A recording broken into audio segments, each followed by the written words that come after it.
John chapter 12. 6 days before the Passover, Jesus came to Bethany, the home of Lazarus, whom he had raised from the dead. There they gave a dinner for him. Martha served, and Lazarus was one of those at the table with him. Mary took a pound of costly perfume made of pure nard, anointed Jesus' feet, and wiped them with her hair. The house was filled with the fragrance of the perfume.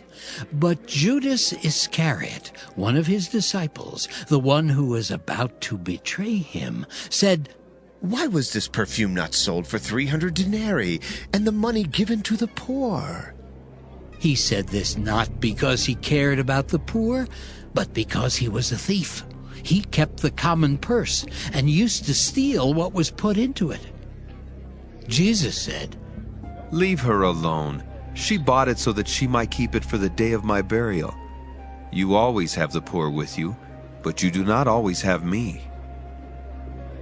When the great crowd of the Jews learned that he was there, they came not only because of Jesus, but also to see Lazarus, whom he had raised from the dead. So the chief priests planned to put Lazarus to death as well, since it was on account of him that many of the Jews were deserting and were believing in Jesus. The next day, the great crowd that had come to the festival heard that Jesus was coming to Jerusalem. So they took branches of palm trees and went out to meet him, shouting, "Hosanna! Blessed is the one who comes in the name of the Lord, the King of Israel!" Jesus found a young donkey and sat on it, as it is written, "Do not be afraid, daughter of Zion. Look, your king is coming, sitting on a donkey's colt." His disciples did not understand these things at first, but when Jesus was glorified, then they remembered that these things had been written of him and had been done to him. So the crowd that had been with him when he called Lazarus out of the tomb and raised him from the dead continued to testify. It was also because they heard that he had performed this sign that the crowd went to meet him. The Pharisees then said to one another, "You see, you can do nothing. Look, the world has gone after him." Now among those who went up to worship at the festival were some Greeks. They came to Philip, who was from Bethsaida in Galilee, and said to him, "Sir, we wish to see Jesus." Philip went and told Andrew. Then Andrew and Philip went and told Jesus. Jesus answered them, "The hour has come for the Son of Man to be glorified. Very truly I tell you, unless a grain of wheat falls into the earth and dies, it remains just a single grain. But if it dies, it bears much fruit. Those who love their life lose it, and those who hate their life in this world will keep it for eternal life. Whoever serves me must follow me, and where I am, there will my servant be also. Whoever serves me, the Father will honor." Now my soul is troubled. And what should I say? "Father, save me from this hour"? No, it is for this reason that I have come to this hour. Father, glorify your name. Then a voice came from heaven. "I have glorified it, and I will glorify it again." The crowd standing there heard it and said that it was thunder. Others said, "An angel has spoken to him."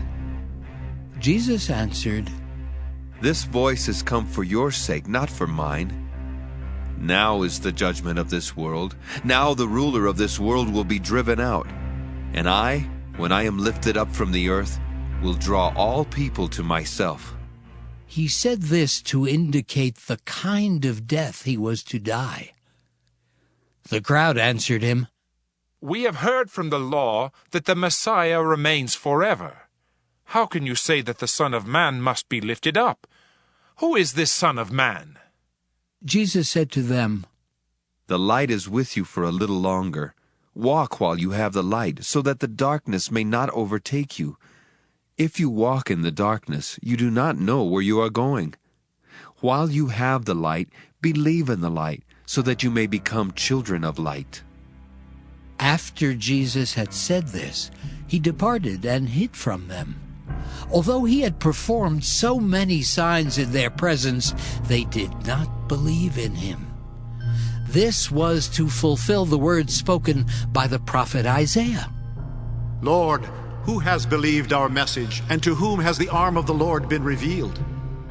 And so they could not believe, because Isaiah also said, "He has blinded their eyes and hardened their heart, so that they might not look with their eyes and understand with their heart and turn, and I would heal them."